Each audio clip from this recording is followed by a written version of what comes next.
So I'm coming on here to share a dream that I had. So it was the same night that I had those visions, and that my husband had that vision. The same night that we did that video together, which was like, what, a week ago-ish? I'm not sure.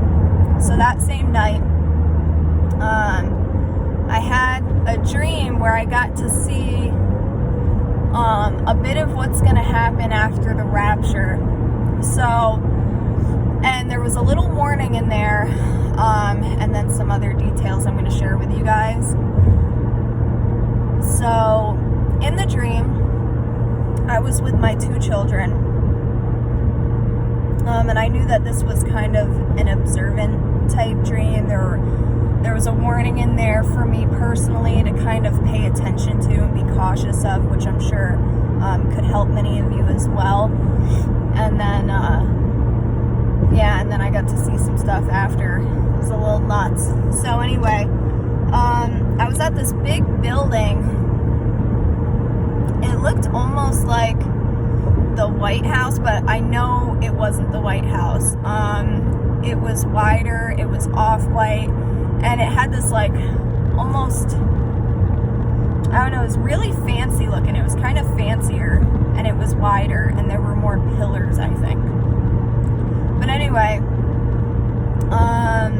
there was this like huge field by it, and it was dark outside, and I was in this building with my daughter and my son, and there were a bunch of other people there and a bunch of kids. There were just tons of people in this building, and I just kept feeling like the Lord's coming any second, and then I knew. So I didn't hear a trumpet in my dream.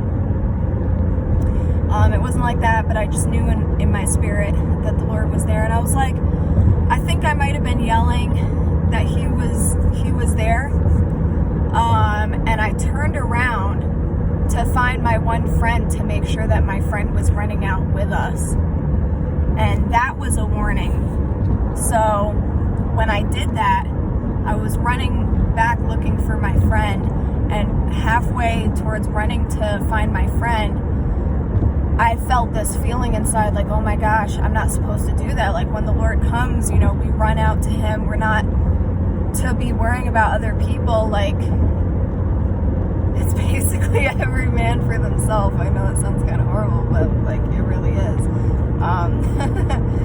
So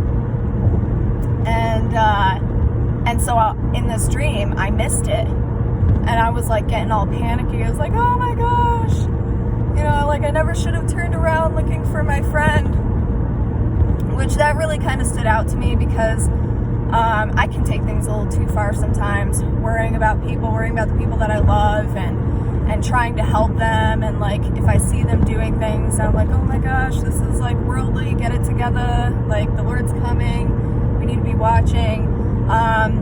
And the Lord's been talking to me about this, about taking a little too far. He's been helping me since I had that dream of more of like letting go. And I just really appreciate how the Lord just showed me that, because I've been asking, stuff like that. Like, Lord, is there anything I need to, work on and stuff like that. So anyway, the dream carries on. I'm running around this building. My kids keep almost separating from the chaos, and I'm just gathering them together. And we finally run out. There's chaos. There's like adults running everywhere, kids running everywhere. And I had this knowing that demons were let loose. All different kinds of demons were let loose everywhere. And I run into this big kitchen. It looked kind of like just like a business type kitchen. It was huge. And I run in there with my kids, and I'm trying to find places to hide them, because I knew that there was a specific kind of demon that was out running around. And he had this shape-shifting power, which is interesting, because that same night before I had that dream, shapeshifter, I don't know if you guys remember, was being told to me from the Lord in between visions. So this demon, whether it was Satan or a demon, I'm thinking it was a demon because of some things he said. But anyway, this demon could turn in, he had magic powers, I knew that, and he could turn into wind. Like, he was so fast and he could turn into wind.